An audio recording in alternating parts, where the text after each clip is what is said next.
খাতুনগঞ্জের বাজারে ভারতীয় পেঁয়াজের আধিপত্য সবসময়, বিশেষ করে চট্টগ্রামের মানুষ এই পেঁয়াজটি পছন্দ করে।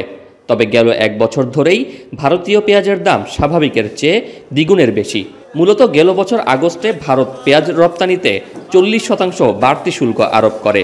এরপর থেকেই আমদানিতেই এই পেঁয়াজের দাম বেড়ে গেছে। দেশি ও ভারতীয় পেঁয়াজের দাম বেশি হওয়ায় অনেকেই বিকল্প খুঁজছিলেন। কিছু ব্যবসায়ী সে সময় পাকিস্তান, চায়না থেকেও পেঁয়াজ আমদানির উদ্যোগ নেন। অবশেষে সেসব পেঁয়াজ বাজারে এসেছে। বিক্রি হচ্ছে ভারতীয় পেঁয়াজের চেয়ে কম দামে। চাহিদাও বেশ ভালো।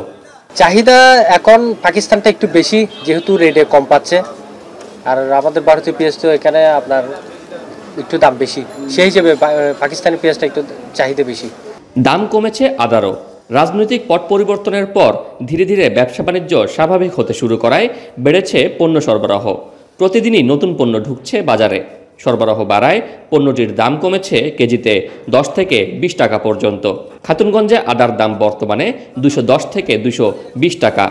সপ্তাহে 220 টাকা 25 টাকা বিক্রি করছে। এগুলো এখন আপনার 215 টাকা, কোয়ালিটি অনুযায়ী নিবে। স্থিতিশীল আছে রসুনের বাজার। পর্যাপ্ত আমদানি আছে, তবে বেচা বিক্রি কিছুটা কম, ফলে দামে বড় কোনো হেরফের হয়নি। গেল এক সপ্তাহ ধরেই পণ্যটি বিক্রি হচ্ছে 170 থেকে 180 টাকায়। সেটাকে বেশিরভাগ রসুন খাই আপনাদের চায়না রসুনটা, দাম বাড়তেছে না, কমতেছে না।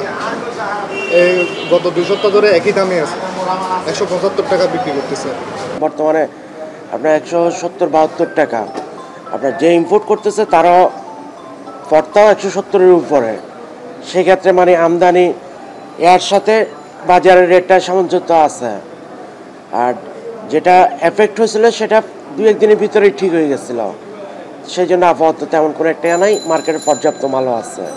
পরিস্থিতি স্বাভাবিক হলেও মাসের অর্ধেকটা চলে যাওয়ায় বেচা বিক্রি আশানুরূপ হচ্ছে না বলে দাবি খাতুনগঞ্জের ব্যবসায়ীদের। আর কিছুদিন পর থেকে পুরোদমে বেচা বিক্রি শুরু হবে বলে আশা তাদের। শোয়েব রহমান, এখন, চট্টগ্রাম।